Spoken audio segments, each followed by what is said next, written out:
Sir আপনি আমায় ডেকে পাঠালেন, ক্ষমা করবেন স্যার, আমি তো ব্যর্থ হলাম। আমি রেচাকে... ঠিক কথা, এই কথা ঠিক যে তুমি রেচাকে মিস করেছো, কিন্তু তার বদলে কত মানুষের প্রাণ বাঁচিয়েছ। দেখো কথাগুলি, এইরকম ঘটনা ঘটতেই থাকবে, তাই বলে আমাদের হার মানলে চলবে না। আর ঠিক এভাবেই একদিন আমরা সাকসেসফুল হবই। হ্যাঁ, এটা ঠিক যে এবারের মতো রেচা হাত ফসকে পালিয়েছে, আমরা ওকে ট্র্যাক ডাউন করার অনেক চেষ্টা করছি। স্যার ওর কোনো খোঁজ পেয়েছেন? না, তবে আমাদের কাছে ইনফরমেশন আছে পাহাড়ের গুলবাহার অঞ্চলে টেরোরিস্টদের আনাগোনা, ওদের অপারেশন চলছে। আমার ধারণা যে ওরা একটা ভয়ঙ্কর কোনো নাশকতার ছক করছে। এই বন্যি ফুল দিয়ে নাশকতা ঘটানোর আগেই আমাদের কিন্তু মাস ওয়েতে অ্যান্টিডোটের প্রোডাকশন করতে হবে। কিন্তু স্যার সেটা তো আর ওই সক্রিয় চারকোল দিয়ে হবে না। আমাদের যে গাছের মূল দরকার সেটাও এই অঞ্চলে হয় না। কি গাছের মূল দরকার বলো?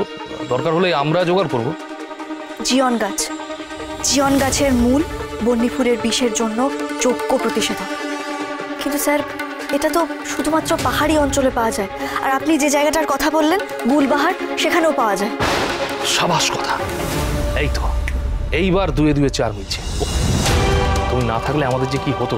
ও দাঁড়াও এক মিনিট, তোমাকে একটা জিনিস দেওয়ার আছে, তবে খুব সিক্রেটলি রাখবে, ঠিক আছে? কি স্যার? স্যাটেলাইট ফোন, খুব সাবধানে ডিল করতে হবে। নগর আমার ধারণা যে আমাদের ফোন ট্যাপড হচ্ছে, কারণ এই বন্যি ফুলের যে র্যাকেট, এরা আমাদের ওপর নিশ্চয়ই নজরদারি চালাচ্ছে। তাই খুব গোপনে আমাদের কথাবার্তা সারতে হবে। শোনো, এই ফোনটা বাড়ির লোকের কাছ থেকে গোপন রাখবে, ঠিক আছে? আর যাবতীয় যা কথা বলার সব আমরা এই ফোনে কথা বলবো। ঠিক আছে স্যার, আমি এখন চাই, অন্য আরো কাজ আছে, সেটা শেষ করতে হবে।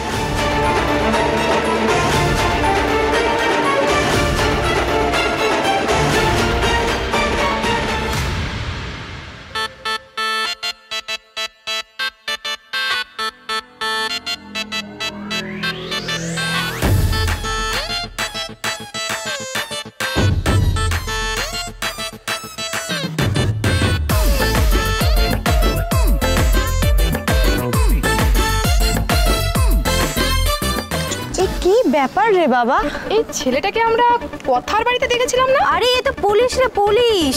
ঋতুপর্ণা,